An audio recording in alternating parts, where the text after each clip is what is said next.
नमस्कार मित्रों, भाइयों बहनों। जैसे हम लोग हरियाणा आज के कार्यक्रम में मिलते रहे हैं, आज भी मैं कोरोना के विषय को लेकर अन्य कुछ बातों पर भी आपके सामने अपने विचार रख रहा हूं। कोरोना के संबंध में तो हमको मालूम है कि लगभग 40 दिन का कार्यकाल हो चुका है और बखूबी हरियाणा का बच्चा बच्चा, हर नागरिक, एडमिनिस्ट्रेशन के सब लोग, हमारे कोरोना वॉरियर्स, वॉलंटियर्स, समाज सेवी संस्थाएं, किसान, मजदूर, सब लोग इस काम में कोरोना से लड़ाई लड़ रहे हैं। इसी बीच में कुछ अन्य गतिविधियों को लेकर के भी समय समय पर हम अपनी बातचीत रखते रहे हैं। आज एक बहुत महत्वपूर्ण चर्चा करना चाहूंगा। हम लोग जानते हैं कि चाहे हमारा प्रदेश हो, चाहे अन्य कई प्रदेश पानी के संकट से जूझ रहे हैं। हम अपने प्रदेश की बात करें तो पानी निरंतर घटता चला जा रहा है। खास करके जमीन का जो पानी है उसका लेवल कम होता जा रहा है। और जब हम ध्यान करते हैं तो पानी का उपयोग भी हम कुछ कम सोच समझ करके करते हैं। सोचे समझे बिना पानी का ज़्यादा उपयोग करना इस समस्या को और आगे बढ़ा रहा है। कुछ इलाका हरियाणा में ऐसा है जिसको हम डार्क जोन कहने लग गए हैं। वहाँ का पानी का लेवल पिछले 20 वर्षों में निरंतर नीचे जाता जा रहा है। अगर मैं आंकड़ों में बात करूं तो हरियाणा के 36 ब्लॉक ऐसे हैं जो पिछले 12 वर्ष में दुगना गहराई तक पानी चला गया है।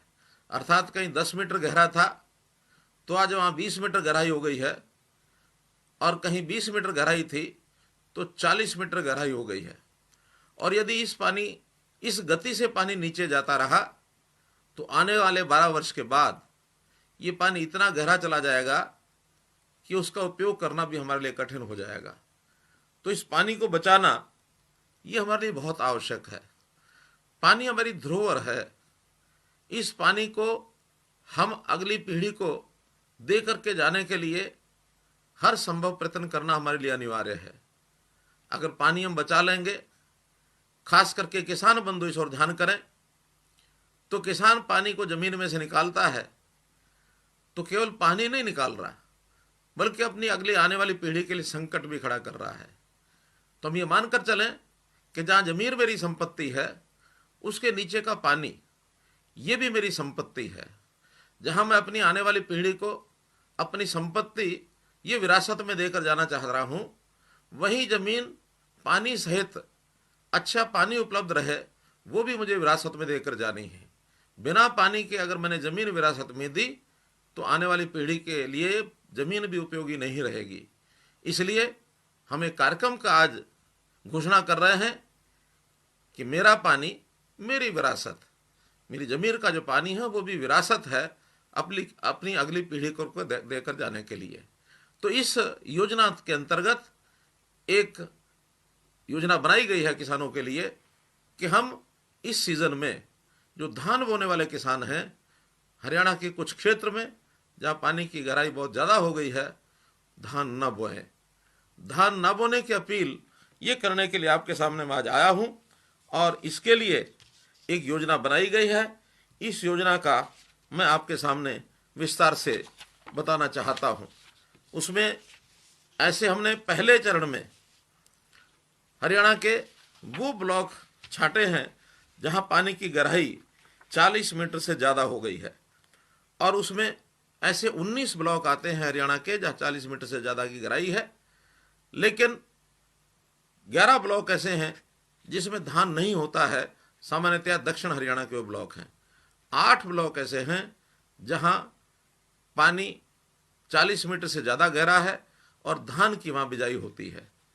ऐसे ही वो क्षेत्र भी इसमें शामिल किए हैं जहाँ पावर का जो हमारा लोड है, जो हम पंप हाउस लगाते हैं, उसकी जो हॉर्स पावर है 50 हॉर्स पावर से ऊपर ऐसा जो क्षेत्र है वहाँ भी हम धान के ऐसे किसानों को आग्रह करते हैं कि उसमें धान, मैं ऐसा नहीं कहता कि मत बोएं, जितना पहले हम बुआई करते हैं उसका 50% इस बार हम धान बोएंगे, अर्थात 50% भी हम पानी छोड़ते हैं, धान छोड़ते हैं, उसमें पानी की मात्रा कुछ बचती है। और मेरा विश्वास है कि आने वाले वर्षों में वहाँ पानी का लेवल निश्चित रूप से ऊपर उठ जाएगा। अब इन 50% जो धान की बुआई नहीं करेंगे, वहाँ बुआई के लिए अन्य फसलों का विकल्प भी हमारे पास है।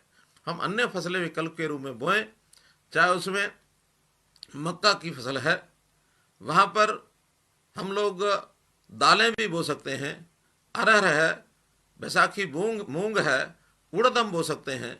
कुछ इलाकों में कपास की खेती होती है, कहीं कहीं पर हम सब्जियां और बागवानी ये भी कर सकते हैं, और साथ में कहीं तिल की खेती ये भी हो सकती है।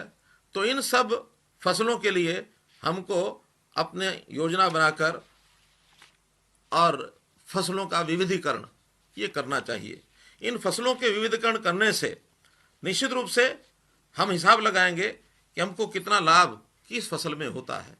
मेरा निवेदन है कि हम पैसों के हिसाब किताब में गणने में अगर लगेंगे तो हमारा जो मूल उद्देश्य है उससे हम भटक जाएंगे। अर्थात हम अपनी पीढ़ी को विरासत में जमीन के साथ पानी भी देकर जाना चाहते हैं, तो उसका हिसाब किताब ठीक लगाना चाहिए, लेकिन इतने ज़्यादा उसमें ना घुल मिल जाए, इतने गहरे ना उतर जाए कि हम अपना असली उद्देश्य भूल जाएं। इसका हिसाब लगाने के लिए हमने एक योजना बनाई है कि जो बंधु अपनी निश्चित मात्रा में छोड़ते हैं, अपना धान बोना छोड़ते हैं, तो हम उनको घोषणा करते हैं कि 7,000 रुपया प्रति एकड़ ये हम इस सीजन में धान न बोने की एवज में और जो फाइनेंशियल प्रोत्साहन राशि के रूप में ये दिया जाएगा। इसके साथ उनकी प्रोक्योरमेंट, खास करके मक्का और दालें, इनकी प्रोक्योरमेंट ये हम निश्चित रूप से करेंगे, इसकी गारंटी दी जाती है, क्योंकि मक्का इसकी प्रोक्योरमेंट करना आवश्यक है, बड़ी मात्रा में ये होगा। दालें भी बहुत कम मात्रा में होती हैं, जितनी भी होंगी उसकी प्रोक्योरमेंट ये हम अवश्य करेंगे। न्यूनतम समर्थन मूल्य पर उनकी प्रोक्योरमेंट की जाएगी। मक्का बिजाई के लिए मशीनीकरण, कृषि के वो यंत्र जो बिजाई के काम आते हैं, उनका भी हम व्यवस्था करेंगे, उपलब्ध कराई जाएगी। साथ ही ड्रायर, मक्का ड्रायर की व्यवस्था संबंधित मंडियों में ये हम कराएंगे। धान की वैकल्पिक फसल उगाने पर, यानी जो धान छोड़कर दूसरी फसलें उगाते हैं, वो यदि माइक्रो इरिगेशन, ड्रिप सिंचाई, इसकी व्यवस्था करते हैं तो उन्हें भी 85% की ये सब्सिडी अर्थात अनुदान राशि ये भी दी जाएगी। मक्का बिजाई करने वालों को अच्छा बीज मिले, इसके लिए 5-6 सिंगल क्रॉस ज़्यादा प्रोडक्टिविटी वाले मक्का के बीज ये भी उपलब्ध कराने के लिए कुछ कंपनियों को सूचीबद्ध किया जाएगा। फसल के इस विविधीकरण कार्यक्रम को लोगों को जानकारी मिले, इसकी सूचना, शिक्षा, संचार अर्थात इसका प्रचार करने का काम भी ये किया जाएगा, और एक वेब पोर्टल ये भी उपलब्ध कराया जाएगा जिस पर हम अपनी आने वाली कठिनाइयों को हल करने के लिए जानकारी दे सकें। इस सारे के लिए पूरे क्षेत्र में अच्छी पैदावार मिल सके, इसके लिए कुछ एग्जीबिशन प्लॉट्स ये भी बनाए जाएंगे ताकि हम लोग उसका लाभ ले सकें। हाँ, यदि इन ब्लॉक में कहीं पर किसी गांव में अथवा किसी क्षेत्र के अंदर पानी 35 मीटर से ऊपर है, ऐसे किसान धान बुआई के लिए मंजूरी ले सकते हैं। उनको किसी प्रकार से कोई कठिनाई नहीं आने देंगे, वो धान की बुआई कर सकते हैं। और अन्य यदि जो हमारे ये ब्लॉक हैं, इन ब्लॉक के अलावा जहां हमने इसकी सूचना जो ब्लॉक्स की दे रहे हैं, उसके अलावा बाकी ब्लॉक्स के भी किसान धान छोड़ना चाहते हैं तो पूर्व में सूचना देकर के प्रोत्साहन राशि के लिए आवेदन कर सकते हैं, उनको भी दिया जाएगा। ये ब्लॉक्स जिनमें इस योजना को लागू किया जा रहा है, 19 ब्लॉक्स में 8 वो ब्लॉक जिनके अंदर धान की बुआई होती है उनके नाम मैं आपके सामने बता रहा हूं, जिसमें कैथल जिले का सीवण और गुला, इसी प्रकार सिरसा जिले में केवल सिरसा, और फतेहाबाद जिले में रतिया, कुरुक्षेत्र जिले में शाहबाद, इस्माइलाबाद, पीपली और बबैन, ऐसे ही 8 ब्लॉक होंगे। ये ब्लॉक इसके अतिरिक्त जहां कहीं पंचायती जमीन जो ठेके पर दी जाती है, इसमें भी ये जो लेवल है 40 की बजाय हमने 35 मीटर रखा है कि 35 मीटर से नीचे जहां पानी चला गया वहां पंचायती जमीनों को ठेका देने के बाद भी वहां धान की बिजाई वर्जित रहेगी। ऐसे जो 5 ब्लॉक हैं जिनमें इसका प्रभाव पड़ेगा, पेहवा ब्लॉक, जाखल ब्लॉक, पटौदी, फतेहाबाद और थानेसर, ऐसे ये 5 अन्य ब्लॉक हैं जहां पंचायती जमीन के ऊपर धान की बिजाई करना ये मना रहेगा।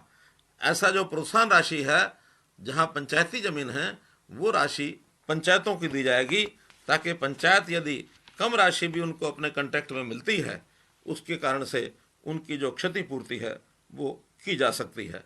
मित्रों, मैं पुनः इस बात को उसी प्रकार से रखूंगा कि ये योजना केवल इसलिए बनाई जा रही है कि हम आने वाली पीढ़ी को पानी जो है भरपूर मात्रा में छोड़ करके जाएं, अन्यथा पीढ़ी, हमें आने वाली पीढ़ी भविष्य में वो निश्चित रूप से हमको कोसेगी कि पानी जो हमारे लिए छोड़कर नहीं गए।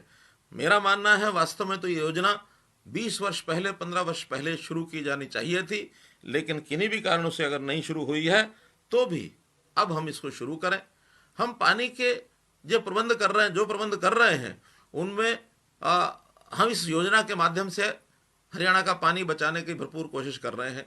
वैसे हम अन्य राज्यों से भी अपने पानी का हिस्सा लेने के लिए बहुत सी योजनाएं बना रहे हैं, चाहे उसमें लखवार डैम हो, रेणुका डैम हो, किसाऊ डैम हो, और एसवाइएल की लड़ाई भी हमारी बराबर जारी है। इस अन्य प्रदेशों से पानी लेने की इस प्रक्रिया को हम और आगे बढ़ाएंगे ताकि हमारा किसान जो भी कोई कठिनाई है उसमें, उस दक्षिण हरियाणा का खास करके किसान उसमें और अधिक पानी प्राप्त करके और अपनी खेती को और ठीक प्रकार से कर सके। पीने का पानी अथवा उद्योग के लिए पानी, इसकी भी कमी ना आए, इसके लिए भी हम लगातार चिंतित हैं। इस नाते से मेरी अपील है कि आप धान का मोह छोड़कर और यदि अन्य फसलों को उगाएंगे और उसमें इस उद्देश्य की पूर्ति करेंगे तो बहुत बड़ा एक योग्य सफल ये काम होगा।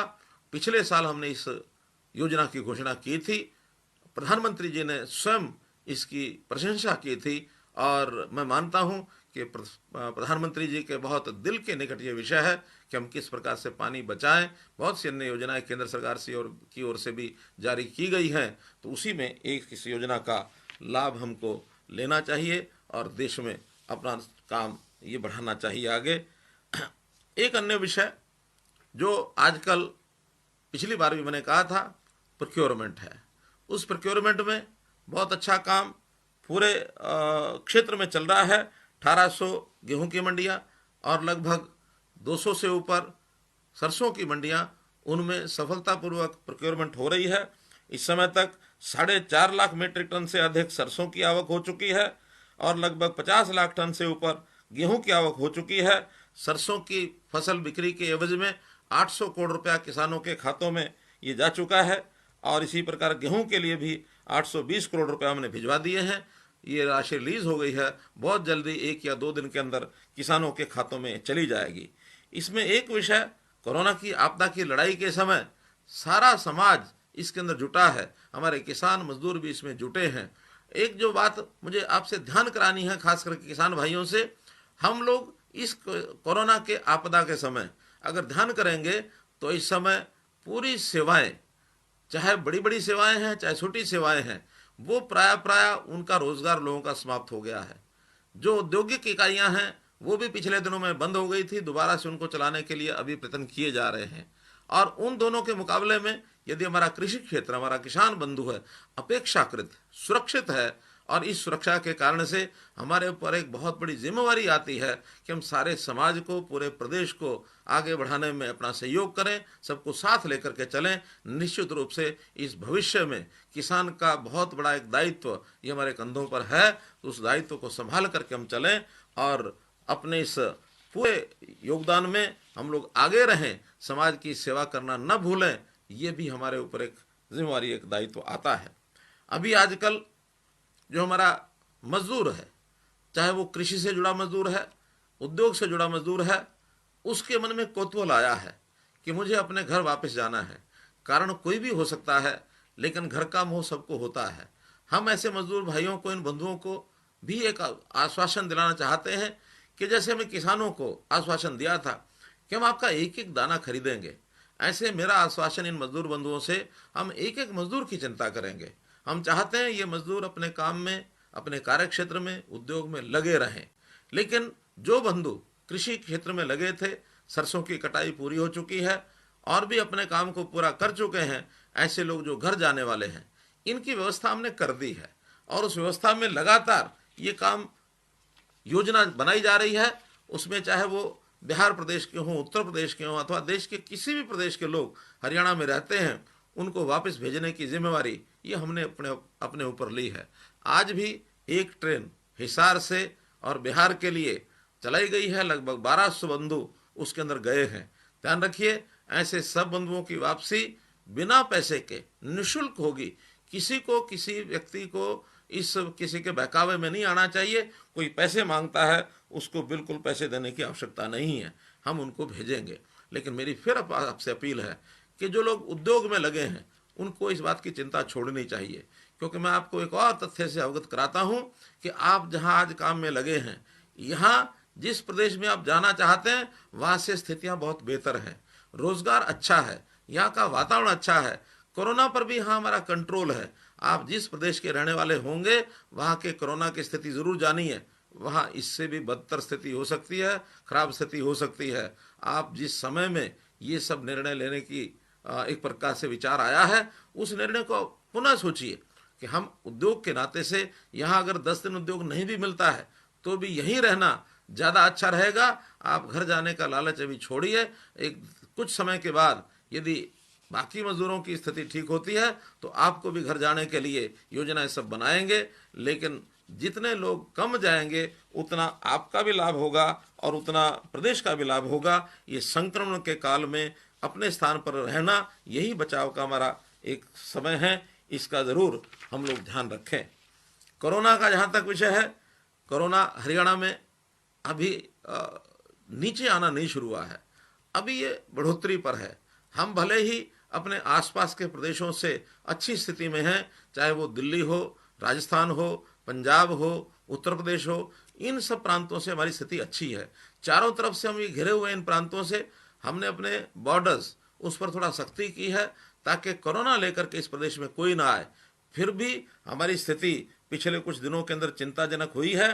टोटल केसेस आज 555 हो गए हैं, जिसमें अभी भी एक्टिव जो हॉस्पिटल्स में दाखिल हैं 289 हैं, जो ठीक हो गए हैं वो 260 हो गए हैं, और जिनकी मृत्यु हो गई, ऐसे 6 लोग जिनकी मृत्यु हुई है, उनका हमें बहुत एक दुख है।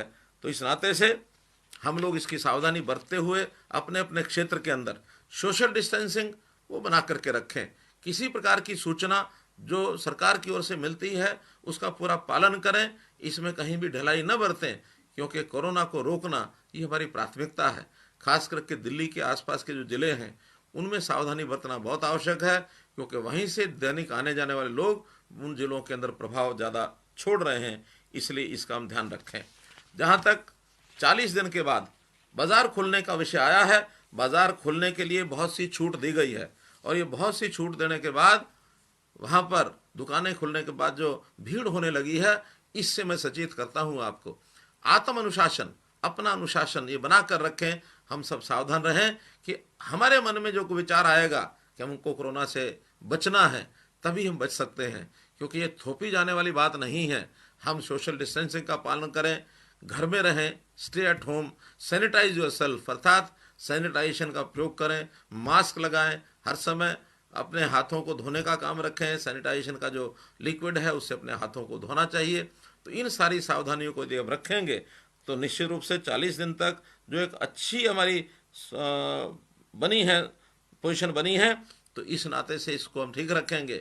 बाजार खोलना, हम जो कि अपनी आर्थिक गतिविधियों को आगे बढ़ाना चाहते हैं, ऐसा यदि इन कामों को नहीं करेंगे तो एक बहुत बड़ा रिसेशन, बहुत बड़ी एक आर्थिक मंदी ये आने का खतरा है। इसलिए हम अपने इस व्यवहार को बनाकर रखें कि हमने इसका गतिविधियों को चलाना भी है, बाजार खोलने भी हैं, लेकिन सोशल डिस्टेंसिंग बना के रखनी है।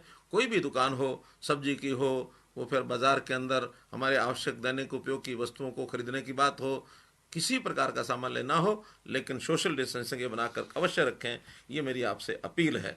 एक जानकारी के लिए, अभी हमारे जो होम सेक्रेटरी केंद्र सरकार, उन लोगों ने हमको एक चीज़ की जानकारी दी है कि देश भर में एक योजना बनाई गई है कि जो 4000 कैदी, सारे देश भर में तो बहुत बड़ी संख्या है, लेकिन हरियाणा प्रांत में 4000 जो कैदी हैं जिनको पैरोल या अंतरिम जमानत ये मार्च में दी गई थी, उनको रिहा किया गया था। इनकी पैरोल की अवधि जो पहले जितनी भी अवधि उनकी थी उसको आगे 5 सप्ताह के लिए और बढ़ाया गया है। जो भी जेल विभाग का स्टाफ या कैदी जब भी वापस जेल में जाए तो उनका पहले कोविड टेस्ट करा करके वहाँ भेजा जाएगा। उन लोगों को इसीलिए रखा गया कि जेल के अंदर जो भीड़ है उस भीड़ में कहीं कोरोना वायरस का फैलाव न हो जाए, इसकी भी जानकारी आपको मैंने देनी है। अंत में कुल मिलाकर मेरा पुनः आपसे आग्रह है कि किसान के हित में हम सरकार के नाते से आपके साथ खड़े हैं। किसानों की कोई भी आने वाली कठिनाई कोरोना को ध्यान में रखते हुए इस कठिनाई को हम दूर करेंगे। किसान को भी चाहिए कि आप प्रदेश के मालिक हैं, अपने आप को प्रदेश का मालिक बनकर इस प्रदेश की आर्थिक तरक्की में, इस प्रदेश की सेवा में हम लोग आगे रहें। यही मेरा आपसे निवेदन है। आपका बहुत बहुत धन्यवाद।